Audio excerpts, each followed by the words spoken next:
If you want to change your life, my friends, you got to change your physiology and you got to change your focus. When you're trying to get wealthy, you want to go all in and it not be a bet. You need to know the space so well that you're like, I know for sure this is going to work. You can't have a standard education and expect to have an extraordinary life. It's not going to happen.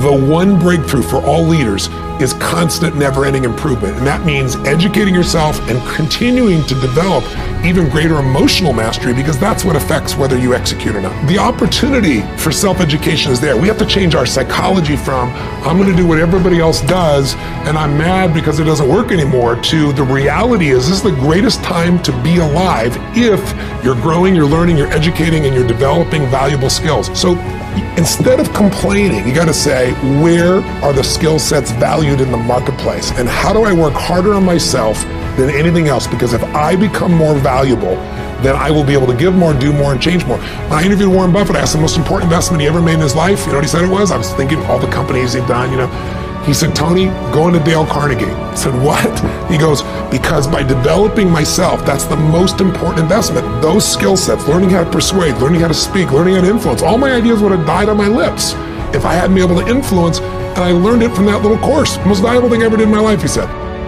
Think of this for a moment. Do you know that every living soul gets exactly the same amount of time? Exactly the same amount of time. Figure it out. You can manage your activities. Make certain that what you're doing really makes a difference. Make certain that you're spending your time on activities that are productive, that are taking you in the direction of your goal. The traits that make you strange are the gifts that make you special. It's the very things that make you different that make you authentic. And if you don't fit in, I just want to share with you, I've never fit in. And the very nature of anyone who's living a visionary life. There's a popular quote going around at the moment. The person you will be in 5 years is based on the books you read and the people you hang around with today. This is quite true, but it applies to everything else as well. The person you will be in the future is based on everything you do today, the people you hang around with, but more so the people you listen to, the opinions you believe, the books you read, or the videos you watch. All the information you take in, positive or negative, will affect your future. The workouts you do or don't do, that will show up in the future. The foods you eat today will affect your future on a visual and energy level. The same is true with your thoughts and information. What you feed your mind will shape your future. If all you do is take in garbage, guess what your future is going to be made up of? Commit to feed your mind with successful thoughts and surround yourself with those who have the same ambition. It doesn't matter where you get your information from. You may read, you may get it from podcasts or videos. It doesn't matter. Just make sure you keep feeding your mind every day. Your future self is begging you to show some discipline. Your future self is begging you not to be like the rest, to learn more than the rest, to work harder and smarter than the rest. Your future self is begging you to do the work now so you can enjoy later. If you don't feed your mind with success, it will rot with mediocrity. What you do every day will dictate your future. What you want out of life, you must put it in. If you want success, put it in there. If you want health and fitness, put it in. If you want peace and happiness, put it in. Your actions will equal your results. My mind is strong. I am strong. My thoughts are strong. My beliefs are strong. My life is strong. They say I can't. I can. They say I won't. I will. They say I'm not. I am. I am limitless. I am. I am. There's nothing I cannot be. Nothing I cannot do. Nothing I cannot have. In my mind, there are no limits. I am limitless. There's nothing I cannot be. Nothing I cannot do. Nothing I cannot have. There exists no limits in my mind. There's something inside of us that wants to make things better. We want to be better as people and want to become more, do more, share more, create more, give more. But it's not quite what really works for us, because we want all these things we think are going to make us happy, want to grow and contribute. But then what happens is everybody wants a great body, but nobody wants to work out, right?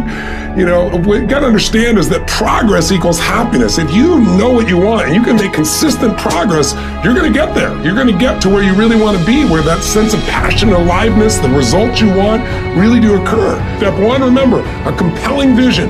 What do you truly want? What excites you? It needs to be specific and measurable, and most importantly, it's got to get your energy going. 2, you need strong enough reasons to follow through when the tough situations show up, a purpose that drives you. 3, you need that massive action plan, that map, a core action list that helps you close the gap from where you are, where you want to be, and you need to know the 20% is going to make most of the progress. And finally, step 4, what do you want to become? What do you want to do? What do you want to experience? What do you want to contribute? What do you want to give? What do you want to master? So what do you want this year to be about? What do you really desire most? What do you want to contribute this year? What's going to be your map?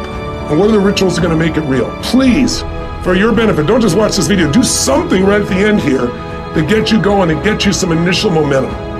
If you take action today, you can get anything changed, but you got to do it while you're in state. And I'm saying that if you know anybody that had some goal, some dream, something they wanted to do, and they did it, then I'm saying that you know in your heart that if someone has done it, then you can do it. It's possible. And that if someone can make their dream become a reality, that it's possible that you can make your dream become reality. And so as you begin to look at where you want to go, beginning to embrace that, it's possible. I'm blessed and highly favored. I've got a lot going for me. I got some good stuff in me. And it's possible that I can bring my greatness out here in the universe. That I can do what I want to do. It's possible I can write my own book. I can have my own business. I can take the trip and travel around the world. It's possible. I can bounce back from adversity and reinvent my life. It's possible. Regardless of where I am, the things can get better for me. It's possible.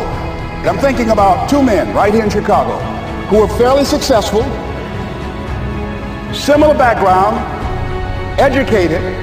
They worked for a corporation for many years, and they were among many people that were laid off. 2 guys who were very good friends. One went out looking for a job for several weeks along with the other one, and they faced disappointment and rejection again and again and again. They couldn't find any work, which is the story of many people across this country. One guy stopped. He became discouraged. He stopped going. He stayed home looking at television, became very argumentative and toxic with his wife, drinking beer, getting on the phone, talking to his other negative, unemployed friends. And he just gave up. The other guy kept looking for a job everywhere he could go. Every time he could get an opportunity, kept asking people, networking, checking the newspapers every day. Kept going everywhere he could, trying to find a job. You have too much education. You're overqualified. You won't be here long enough. He kept going. He kept going. He went to a place and said, look here, I tell you what, if you can't hire me, and I know you can use my talents, abilities, and skills, I don't want to sit home and do nothing. Just let me do some volunteer work. You don't have to give me anything, all right? I just want to work. I want to be busy. Guy said, okay, it's on you now, but don't expect me to give you anything. It's okay. This guy came in and worked. He was the first one there. The last one to leave was the best employee there. About 4 weeks later, one of the top managers quit. They were looking for a replacement. Guess who they selected? This other guy. This guy who was volunteering his time. He got the job. What was the difference between the 2 men? Eyesight and mindsight. Eyesight is judging on what you see, judging according to appearances. But mindsight is how you interpret what you see. One guy said, it's not possible, it's over, I'm finished. I can't do it. I can't make it. He surrendered. I've faced rejection again and again. I'm not going anymore. There are no jobs out there. But this other guy, he felt that in spite of the no's and rejections, in spite of how bad the economy is, in spite of what the newspapers are saying, that it's possible that somebody somewhere will give me a job. He just kept going, thinking it was possible. And guess what, ladies and gentlemen? That's what we have to do with our dreams. Because things happen to you in life that you can never, ever anticipate. And many times when those things happen, you want to give up.